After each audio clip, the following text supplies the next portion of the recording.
aunque sería importante escuchar al ministro, porque varias de las solicitudes que se han hecho en los minutos que acaban de pasar tienen que ver, vamos a ver si le puedo ganar a la lluvia, tienen que ver con la educación, con el mejoramiento de la calidad, con la especificidad que significa una educación étnica en un territorio en donde habitan muchísimas comunidades, huitotos, ticunas y otras, y en un lugar que es absolutamente sensible para la humanidad, la selva amazónica.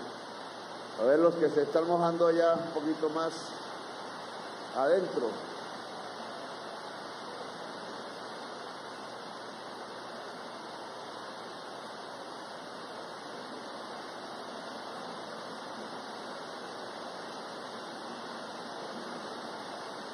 La lluvia es bendita, dicen. Estaba en el avión de venida aquí viendo las estadísticas y viendo cómo la inmensa mayoría de los jóvenes no logran ingresar a una institución de educación superior. Se puede estudiar la secundaria, pero la posibilidad de ingresar a la educación superior en el departamento de Amazonas es bien remota. Es muy difícil, apenas unas decenas de cupos en la Universidad Nacional y un poco más en la Universidad del Amazonas, y allí se concentra la mayor parte del esfuerzo. Uno de los ejes programáticos de este gobierno en el diálogo regional que desarrollaremos en la selva, en sus rincones y en estas ciudades, debemos trazar el programa financiado que permita el crecimiento de la universidad pública en el departamento del Amazonas. Que la totalidad, ojalá, de la juventud pueda ingresar a una universidad es fundamental para lograr elevar la calidad de vida de la población de esta región. Al final, la calidad de vida no es más sino una articulación entre el saberes que pueden ser ancestrales, saberes que pueden ser académicos, y la selva. ¿Cómo juntar educación y selva? ¿Cómo investigar la selva? ¿Cómo sacar sin destruir la selva los productos, las condiciones materiales que podrían mejorar la existencia de las familias que habitan este territorio? He ahí el reto. Si miramos el mapa de toda la Amazonía, tenemos cerca de 10 millones de hectáreas destruidas completamente y 10 millones de hectáreas en proceso de destrucción. Si se destruye la selva amazónica, se acaba la humanidad. Ojo con ello. No estamos hablando del deterioro de algunas condiciones de vida en la región. Estamos diciendo, y eso es lo que señala la ciencia, que si se acaba la selva amazónica, uno de los más grandes, de las más grandes esponjas del gas CO2 que está calentando el planeta y cambiando el clima, haría que la humanidad llegara a un punto de no retorno, en donde ya no sería posible salvarnos. Toda el agua de Colombia, hasta la que llega al Océano Caribe, tiene su origen fundamentalmente en estas selvas que nos rodean. Son los ríos aéreos que salen de las copas de los árboles en forma de vapor que junto a la inmensa masa de vegetación, llevados por los vientos, llegan a los páramos de las cordilleras y allí, a través de la vegetación, se vuelve agua líquida, se vuelve riachuelo, quebrada, termina siendo el río Magdalena, termina siendo el río Cauca, terminan siendo los grandes ríos que llegan a la Orinoquía y a la Amazonía. Es la selva amazónica la que le permite el agua a Colombia y la que le permite la vida a la humanidad. En ese lugar absolutamente esencial para nuestra existencia es que estamos hoy. Hay graves afectaciones, hay fuerzas y poderes que quisieran destruir la selva, es decir, la vida de la humanidad. A la cúpula militar aquí presente, a las fuerzas todas, tanto del ejército, de la fuerza aérea, de la armada, de la policía, yo les voy a dar una orden. Salvar la selva amazónica es un asunto de seguridad nacional y de seguridad humana. Tenemos un plan que sirve esta reunión para publicarlo, para dialogar, para comunicar con la sociedad misma. Nosotros estamos convencidos que si 100.000 familias amazónicas puedan recibir un ingreso mensual durante 2 décadas, al menos, cumplidamente, con un primer objetivo: dejar nacer la selva allí donde ya se ha quemado, allí donde solo hay potrero, o cuidarla allí donde es vulnerable, podremos rescatar 21 millones de hectáreas para recuperar la frontera natural de la selva, sobre todo en el Guaviare, sobre todo en el Caquetá, sobre todo en los departamentos donde la quema voluntaria y humana de la selva la está completamente destruyendo. Ese es un programa social, va a depender del Ministerio del Medio Ambiente, va a depender de las entidades territoriales. Queremos comenzarlo desde este año, queremos que sea un tema de debate en la próxima reunión de la COP número 27. Queremos que sea uno de los ejes de la lucha de la humanidad contra la crisis climática. Allí tiene que construirse un fondo financiero de aproximadamente $500 millones al año, permanentemente, durante 20 años, para que las grandes empresas del mundo y los gobiernos más ricos sean capaces, si de verdad quieren adelantar la lucha contra el cambio climático, de financiarlo, sea a través de los bonos carbón, sea a través de aportaciones directas.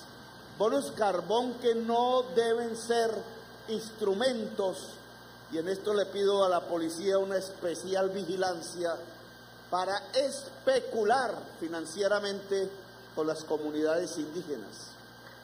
Aquí llegan gentes de empresas, de algún tipo de organización con ánimo de lucro, conocedores de estos mecanismos de financiación internacional para recuperar el equilibrio entre el ser humano y la naturaleza, que sacan firmas de las comunidades indígenas para representarlas con una sola finalidad: ir a París, a Nueva York, a Bruselas, a Japón, recoger con esas firmas dineros que se suponen deberían ir a las comunidades para ayudarnos en el cuidado de la selva y se evaporan por allí. Es una estafa a escala internacional y es el Estado el que tiene aquí que tomar su responsabilidad central y construir los instrumentos que salven la selva amazónica y que al mismo tiempo permitan el fortalecimiento de las comunidades indígenas, de las culturas, de sus reservas y al mismo tiempo puedan permitir que las familias mestizas de la Amazonía toda puedan encontrar en salvar la selva su mecanismo fundamental de subsistencia y de calidad de vida. Al lado de salvar la selva, de recibir algún dinero por cuidarla, tenemos que desarrollar un tipo de actividad económica específica que se llama bioeconomía, que consiste en descubrir de la hierba, de las matas, de los árboles, de la vegetación, de los animales incluso, sin hacerles daño, mecanismos para vender en el mercado y florecer como pueblos. A eso se le llama bioeconomía. Allí es esencial el saber tanto ancestral como el saber académico y la investigación científica. Por eso el desarrollo de la educación pública en esta región es fundamental si queremos salvar la selva amazónica. La responsabilidad del ministro Gaviria, aquí presente, es fundamental en nuestras conversaciones en estos pocos días de gobierno. Hemos precisado que es precisamente en las regiones más excluidas donde debe comenzar los programas de fortalecimiento de la educación pública, tanto secundaria como superior. Aquí, por ejemplo, la alimentación escolar, que es un refrigerio, a eso se le llama el PEI, y que se roban en muchas partes del país, no llega a la totalidad, ni siquiera a la mayoría de los y las estudiantes de la región. Ni siquiera la comida llega. El dinero para comprar la comida. Y el programa que nos hemos propuesto es mucho más ambicioso que el refrigerio del PEI. Es lograr comida caliente. Es lograr una nutrición real de la población que llega a un colegio, niño o niña. Es lograr que sean las asociaciones de padres de familia los que tengan bajo su responsabilidad los dineros, la compra de alimentos y la elaboración de los alimentos, ojalá para que todos los niños y niñas de Colombia pudieran tener comida caliente mientras estudian, es decir, los niveles de nutrición básicos para garantizar que el saber sea de alta calidad. Cuando uno se pregunta por qué es tan baja la educación en términos de calidad en Colombia, hay una primera respuesta: porque muchos niños y niñas van a estudiar con hambre. Y un país así no se puede desarrollar. Un país así va limitando sus propias posibilidades, no importa la inmensa riqueza natural que tenga. Cuando los niños y niñas llegan con hambre al colegio, es una sociedad que se está muriendo, es una sociedad que está cerrando las puertas del futuro, es una sociedad que fácilmente se puede degradar en la violencia, que se puede autodestruir. Por eso los saltos económicos que implican un salto educativo, poder ampliar sedes universitarias, poder mejorar este colegio, que es la petición de los estudiantes, profesores y el rector, poder ahondar incluso en lo que significa la etnoeducación, para que las culturas no mueran, para que el idioma no se apague. Cada lengua que se apaga en la humanidad es una pérdida de riqueza, porque en la lengua hay el acumulado de una civilización de nuestros ancestros, de gente que quizás hace miles de años murieron, pero que a través de las palabras fueron dejando el conocimiento, fueron dejando el saber. Un colegio como este es absolutamente valioso. El que no desaparezca ninguna lengua en Colombia, el que no desaparezca ninguna cultura, el que podamos conservar los acumulados de la diversidad cultural de Colombia y las raíces que antes que nosotros hubiéramos nacido existían, llenándonos de sangre la existencia. Esa opción tiene que ser fortalecida en esta región. Saltar económicamente para financiar las sedes, los colegios, implica entonces el gran salto educativo que nos permita acercar la sociedad colombiana hacia ser una sociedad del conocimiento. Y una sociedad del conocimiento es una sociedad pacífica. Una sociedad del conocimiento es una sociedad productiva. Una sociedad del conocimiento no se mata a sí misma. El plan de salvar la selva, que queremos discutir con todas las comunidades, le llamamos comunidades de la economía forestal. En el avión nos inventamos el término. Poder abrir el diálogo regional para lograr el apoyo social que necesita, la enorme fuerza social que necesita la tarea de entregarle a la humanidad una selva amazónica rescatada completamente y la inmensa tarea que significa lograr hacer saltar los niveles de la educación pública para que ningún niño ni niña llegue aquí con hambre a estudiar, para que cualquier niño o niña pueda escoger la carrera que se le dé la gana para desarrollarse en su propio territorio, en su propio terruño, dentro de la misma comunidad. La fuerza pública aquí, entonces, simplemente tiene que detener los grandes capitales que se están moviendo para quemar la selva amazónica. No quiero que se golpee al campesino. Para ello hablaremos del plan de sustitución de cultivos. No es bombardeando comunidades, es aliándose entre ejército y pueblo. No es la violencia allí, en el seno mismo de la sociedad, es la alianza en el seno de la sociedad para aislar y combatir a los verdaderos responsables. En el Guaviare, en otras regiones del Amazonas, se mueven individuos con dinero que reclutan campesinos que les pagan por quemar la selva. No es el campesino que quizás no entienda qué es lo que está haciendo al quemar la selva, es el dueño de ese tipo de capitales ilegales, con afanes incluso especulativos, el que hoy está cometiendo un crimen contra la humanidad. Esos señores no merecen la libertad.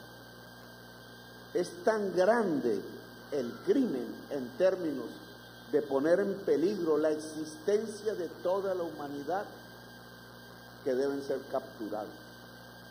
Y entonces les solicito a ustedes, en primer lugar, la captura de los grandes depredadores de la selva amazónica. Es una orden. Y les solicito a ustedes usar los instrumentos que tenemos o los que hay que adquirir para que cualquier fuego que prenda en la selva, y ahora haremos una inauguración del software que nos permite detectar cualquier punto de calor en la extensión de la selva amazónica, sea respondido de manera inmediata. Fuego que se prende, fuego que se apaga. Hay instrumentos para ello. Y entonces vamos a dialogar sobre esa operatividad, sobre esos objetivos, sobre la notificación que debe tener cualquier persona que viva en esta selva. Aquí se puede vivir, aquí podemos abrir las oportunidades, aquí podemos hablar de justicia social, aquí podemos hablar de educación, aquí podemos hablar de bioeconomía, aquí podemos hablar de paz, pero de lo que no se puede hablar es de cómo destruir la selva, porque este gobierno y este Estado no lo va a permitir en bien de la humanidad. Gracias, muy amables, por haberme escuchado. Gracias, niños y niñas. Muy bonito el baile. Y volveremos en la próxima. Gracias.